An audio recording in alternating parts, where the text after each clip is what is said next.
শুধুমাত্র একটা নজল থাকলেই একটি পুরো কেকের ডেকোরেশন কমপ্লিট করতে পারবেন। আজকে এমনই একটা সিম্পল বাট খুবই সুন্দর একটি রেড ভেলভেট কেকের ডেকোরেশন নিয়ে হাজির হয়ে গেলাম আপনাদের মাঝে। আসসালামু আলাইকুম, ওয়েলকাম টু আওয়ার কেক বাড়ি। আশা করছি সবাই খুব ভালো আছেন। 9 ইঞ্চি সাইজের একটি রাউন্ড শেপের মোল্ডে আমি কেকের বেসটিকে রেডি করে নিয়েছিলাম, এরপর দুইটা স্লাইসে ভাগ করে নিয়েছিলাম। কেকটিকে ডেকোরেশন করার জন্য এখানে আমি 12 ইঞ্চি সাইজের একটি রাউন্ড শেপের বোর্ড ইউজ করেছি। প্রথমেই বোর্ডের নিচে কিছুটা পরিমাণে ক্রিম লাগিয়ে এর উপরে প্রথম লেয়ারে কেকটি বসিয়ে দিয়েছি। এরপরে কিছুটা পরিমাণে সুগার সিরাপ দিয়েছিলাম, যেহেতু এটা ময়েস্ট কেক তাই খুব বেশি পরিমাণে সুগার সিরাপ দেওয়ার প্রয়োজন নেই, এমনিতে এটা অনেক বেশি ময়েস্ট। এরপরে ক্রিম চিজ ফ্রস্টিং দিয়ে দিয়েছি। এরপরে এর উপরে লাস্ট লেয়ারের কেকটি বসিয়ে এবার কেকটিকে আমি ক্রাম কোটিং করে নিচ্ছি।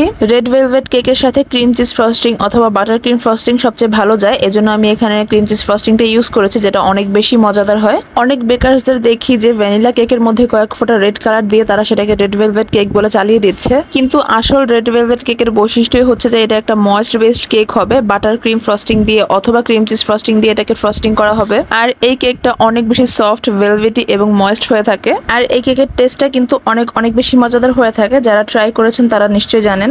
এইরকম অথেন্টিক রেড ভেলভেট কেক এবং অন্যান্য আরো অনেক ফ্লেভারের কেক কিন্তু আপনারা আমাদের পেজে পেয়ে যাবেন। যারা কেক অর্ডার করতে চান তারা আমার ফেসবুক পেজ কেক বাড়িতে ইনবক্স করতে পারেন। আমরা শুধুমাত্র ঢাকা সিটির মধ্যেই কেক ডেলিভারি করে থাকি। আপনারা আপনাদের পছন্দ মতন যে কোনো ধরনের ফ্লেভার, যে কোনো ধরনের ডিজাইনে কেক কাস্টমাইজ করেও নিতে পারবেন। ফেসবুক পেজের লিঙ্কটা আমি নিচে ডেসক্রিপশন বক্সে অ্যাড করে দিব, আপনারা চেক করে দেখতে পারেন। এই তো কথা বলতে বলতেই আমি কেকটাকে ক্রাম কোটিং করার পরে কেকের উপরে ফাইনাল লেয়ারে ক্রিম অ্যাপ্লাই করে নিয়েছিলাম। এরপরে এখানে আমি কেকটিকে ফিনিশিং দিয়ে দিচ্ছি। কিভাবে ফিনিশিং এর কাজটি করছি সেটা আপনারা একটু খেয়াল করে দেখলেই বুঝতে পারবেন। কেক ডেকোরেশনের পরে কতটা সুন্দর লাগবে সেটা অনেকাংশেই নির্ভর করে আপনার ফিনিশিং এর উপরে। আপনি যত ভালোভাবে ফিনিশিং এর কাজটি করতে পারবেন আপনার কেক দেখতে কিন্তু ততটাই সুন্দর লাগবে। ফিনিশিং দেওয়ার পরে কেকের উপরে প্যালেট নাইফ দিয়ে একটি স্পাইরাল ডিজাইন করে দিয়েছি, এতে করে কেকটা দেখতে সিম্পলি অনেক বেশি সুন্দর লাগবে। এবার কেকটিকে ডিজাইন করার জন্য এখানে নিয়ে নিয়েছি ছোট সাইজের একটা স্টার নজল। নজলটা কিরকম সেটা আপনাদেরকে দেখিয়ে দিলাম। সাথে নিয়ে নিয়েছি রেড ভেলভেট কেকের ক্রামস। এবার কেকের নিচের অংশে রেড ভেলভেট কেকের ক্রামস গুলোকে আমি লাগিয়ে দিচ্ছি। কিভাবে কাজটি করছি একটু লক্ষ্য করে দেখলেই বুঝতে পারবেন। এভাবে করে আমি পুরো কেকের গায়ে ক্রামস গুলোকে লাগিয়ে দিব। একটি স্ক্র্যাপার দিয়ে ক্রামস গুলোকে ভালোভাবে কেকের সাথে সেট করে দিচ্ছি। রেড ভেলভেট কেক কিন্তু সিম্পল ডিজাইনেই অনেক বেশি সুন্দর লাগে। এবার কেকের উপরের বর্ডার লাইনে আমি ডিজাইন করে দিব। ডিজাইন করার জন্য এখানে আমি কোনো ধরনের কালারিং ক্রিম ইউজ করিনি। যে ক্রিমটা দিয়ে আমি কেকটিকে ফিনিশিং দিয়েছি সেম সেই ক্রিমটা দিয়েই আমি এবার ডিজাইনটি করছি। কিভাবে ডিজাইনটা করছি দেখতেই পাচ্ছেন। একবার প্রেস করে এরপর হাতটিকে ঘুরিয়ে ফুলের মতন করে দিয়েছি। এভাবে করে পুরো কেকের বর্ডার লাইনটাতে আমি ডিজাইন করে দিচ্ছি।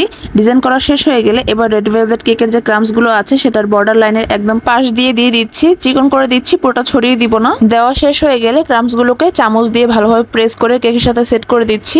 খুব জোরে প্রেস করতে যাবে না, হালকা হাতে করলে এটা কেকের সাথে বসে যাবে। ব্যাস, আমাদের আজকের ডেকোরেশন করা কেকটি একদম রেডি। খুবই সিম্পল একটি ডিজাইন, শুধুমাত্র একটা নজল দিয়ে পুরো কেকের ডেকোরেশন কিন্তু কমপ্লিট হয়ে গিয়েছে। কেকটি দেখতে যেমন সুন্দর, খেতেও কিন্তু অনেক বেশি মজাদার ছিল। এই তো ছিল আমাদের আজকের ডেকোরেশন করা কেকটির ফাইনাল লুক। কেকের ডিজাইনটি কেমন লেগেছে সেটা অবশ্যই আমাকে কমেন্ট করে জানাবেন। ভিডিওটি ভালো লেগে থাকলে একটি করে লাইক, শেয়ার এবং কমেন্ট করে যাবেন। সেই সাথে আমার ইউটিউব চ্যানেলটিকে সাবস্ক্রাইব করতে ভুলবেন না। সবাই খুব ভালো থাকবেন। আল্লাহ হাফেজ সবাইকে।